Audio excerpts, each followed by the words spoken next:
वालेकुम वरहमतुल्लाहि वबरकातुहू। यूँ तो रोज़ाना बहुत से निकाह भी होते हैं और तलाक़ें भी होती रहती हैं, मगर एक ऐसा इंसान के जो बहुत ज़्यादा मशहूर हो, अलग अलग जलसों में शिरकत करता हो, हज़ारों लाखों की तादाद में नौजवान उसको सुनते हों, पसंद करते हों, वो अगर ऐसा कदम उठा ले, अपनी बीवी को तलाक़ दे दे, तो ये वाकई काबिल अफ़सोस बात है। आजकल सोशल मीडिया पर हिंदुस्तान के मशहूर मारूफ नात ख़ां मोहम्मद अली फैज़ी के तलाक़ का मामला बहुत चर्चा में है। हालांकि ये खबर पिछले कई दिनों से सोशल मीडिया पर चल रही है, मगर ये सही है या गलत है इसका फैसला करना बड़ा मुश्किल था। अब चूँकि मोहम्मद अली फैज़ी की वाइफ ने खुद आकर ऑन कैमरा इस बात की तस्दीक की है कि वाकई मोहम्मद अली फैज़ी ने हज से लौटने के बाद उनको तलाक़ दे दी है, और उन्होंने ये भी कहा कि ये तलाक़ उनको बिला वजह दी गई, वो बिल्कुल बेकसूर हैं। बल्कि उन्होंने मोहम्मद अली फैज़ी पर ये इल्ज़ाम भी लगाया कि मोहम्मद अली फैज़ी ने उनको ये तलाक़ एक लड़की के चक्कर में आकर या एक दूसरी लड़की से निकाह करने के चक्कर में दी है। और भी उन्होंने एक दो मशहूर लोगों पर इल्ज़ाम लगाया कि उन्होंने मिलजुल कर उनके घर को उजाड़ा है, घर को बर्बाद किया है। तलाक़ देने से पहले मोहम्मद अली फैज़ी और उनकी बीवी के दरमियान में जो बातचीत हुई है उसका एक ऑडियो भी वायरल हो रहा है। उस ऑडियो में मोहम्मद अली फैज़ी ने जिस अंदाज से गुफ्तगू की है वो वाकई काबिल अफसोस बात है। बताया जा रहा है कि मोहम्मद अली फैज़ी के 3 बच्चे भी हैं। अब चूँकि मोहम्मद अली फैज़ी एक मशहूर मारूफ नात ख़्वां हैं, पूरे हिंदुस्तान में ट्रैवल करते हैं, अलग अलग जलसों में शिरकत करते हैं, बाहर भीतर निकलने वाले इंसान हैं, उन्होंने ये कदम क्यों उठाया, अपनी बीवी को तलाक़ क्यों दी, इसके पीछे की कहानी क्या है, इसके पीछे रीज़न क्या है, ये तो वक्त आने पर ही पता चलेगा। आप ये वीडियो एक बार देखिएगा और कमेंट बॉक्स में अपनी राय का इजहार ज़रूर कीजिएगा। क्यों मेरे पीछे पड़ी हो? छोड़ो ना मुझे, खत्म करो बात। मेरे पीछे पड़ी क्यों बार बार?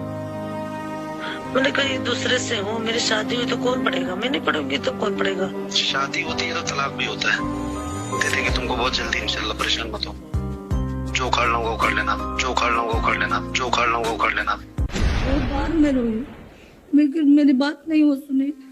बोले कि मैं तुम्हें तलाक दूंगा, कभी भी दूंगा, काबा शरीफ से बोले। मेरे पास ऑलरेडी रिकॉर्डिंग भी है। बोले दूंगा तो दूंगा, लेकिन मैंने कहा कि मेरे 3 बच्चे कहाँ जाएंगे? अगर तलाक दोगे तो हम कहाँ लेके जाएंगे? बोले मेरे बच्चे दो। तो मैं बोली कि कोई माँ नहीं रह पाएगी बच्चे बिना। लेकिन नहीं, कोई लड़ाई नहीं हुई थी। वो खुद मुझसे रास्ता छोड़ दी बात करने के लिए। हज पे गए और हज के बाद मैंने जब वहाँ मक्का शरीफ में पहुँचे तो मैंने फ़ोन लगाया, कई बार लगाए। वो बहुत टेंशन में थे। किसी बस्ती में किसी लड़की से भगा कर शादी किए थे, तो उसी का मैटर चल रहा था।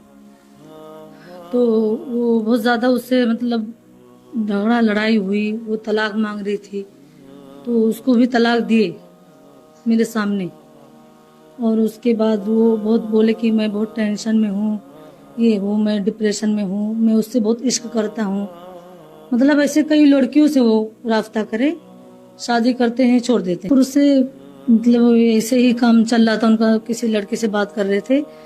तो मतलब मैं बहुत परेशान हुई, उनको बहुत समझाई ये बात मत करो। 2 बच्चे थे मेरे, एक लड़की लड़का।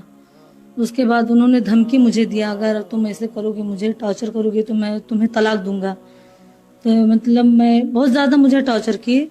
उसके बाद जब मैं फिर बहुत ज़्यादा टेंशन में आई तो फिर केस किया।